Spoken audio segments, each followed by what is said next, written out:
जितने लड़के कहते हैं ना कि सर मेरे पास पढ़ने के लिए पैसा नहीं है, तो हम दिल से दुआ देते हैं यार तुम लोग का रिजल्ट हो जाएगा। सच बताते हैं, जिसने संघर्ष किया इस जीवन में उसको ये चीज हो जाता है, बहुत उसके अंदर मेहनत आता है पढ़ने के लिए।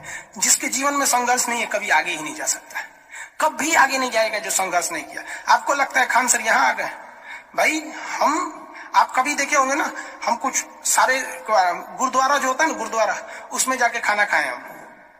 सोचो गुरुद्वारा में जाके खाना खाए, वो भी नहीं था मेरे पास। गुरुद्वारा में वो लोग ना गरीब अमीर नहीं देखता है, हिंदू मुस्लिम नहीं देखता है, और वहां जाके वो लोग खाना खिला देते हैं। अनाथ आश्रम में जाके खाए, इसलिए आज भी अपना चलाते हैं। तो ऐसा नहीं है कि किसी को कामयाबी बना के मिलती है, लेकिन जो इंसान मेहनत करेगा ना उसे कभी कोई आगे बढ़ने से नहीं रोक सकता। पढ़ाई से मुंह मत मोड़िएगा, समस्याएं आती रहेंगी जाती रहेंगी, आप पे लोग हंसेंगे। याद रखिएगा मेरी बात, जिस पर ये जग हंसा है उसने इतिहास रचा है। हमारे रिलेशन में बहुत से लोग कहते थे कि क्या ये लड़कवा को पढ़ा रही है, क्या करेगा, पढ़ के कोई राजा महाराजा हो जाता है। एक भेजिए कहीं काम करने के लिए, सऊदी उदी भेज दीजिए। मुस्लिम लोग तो ज्यादातर सऊदी चल जाते हैं, लेकिन मम्मी मेरी नहीं, मम्मी को पथरी था फिर भी नहीं पढ़ा। कहती नहीं बाबू तुम पढ़ो ही पढ़ो। आज तो मन नहीं करता उन लोगों से बात करने का, और कहते हैं कि देखो पढ़ाई का मतलब क्या होता है। तो इसलिए हम आपको भी कहते हैं थोड़ी तकलीफ होगी बाबू, आप गरीब घर के होंगे, मेहनती घर के होंगे, थोड़ी तकलीफ होगी, शायद घर से पैसे कम आते होंगे, लॉकडाउन में और कम आते होंगे, तो आप घबराइएगा नहीं बाबू इससे।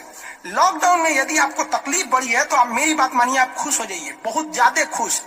रीजन समझिए, रेस में जब घोड़ा दौड़ता है ना तो घोड़े के पीठ पर बैठा हुआ उस घोड़े का मालिक उसे चाबुक से घोड़े को बहुत मारता है, बहुत मारता है। घोड़ा को दर्द होता है, वो सोचता है कि मेरा मालिक हमको तकलीफ क्यों दे रहा है। उस घोड़े को पता ही नहीं है यार तुम्हारा मालिक तुम्हें जिताना चाहता है। उस चाबुक के डर से वो घोड़ा दौड़ता है और लास्ट में वही घोड़ा जीत जाता है।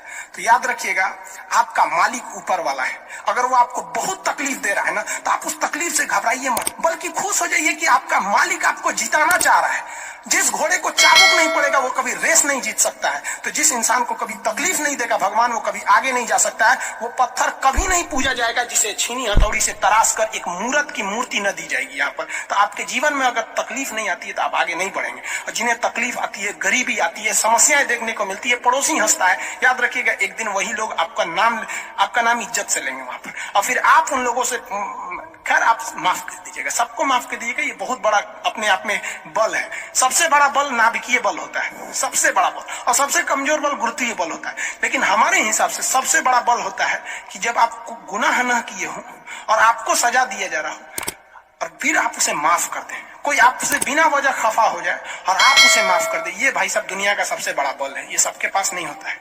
अगर ये बल आ गया ना तो फिर आप बहुत आगे जाए। इसलिए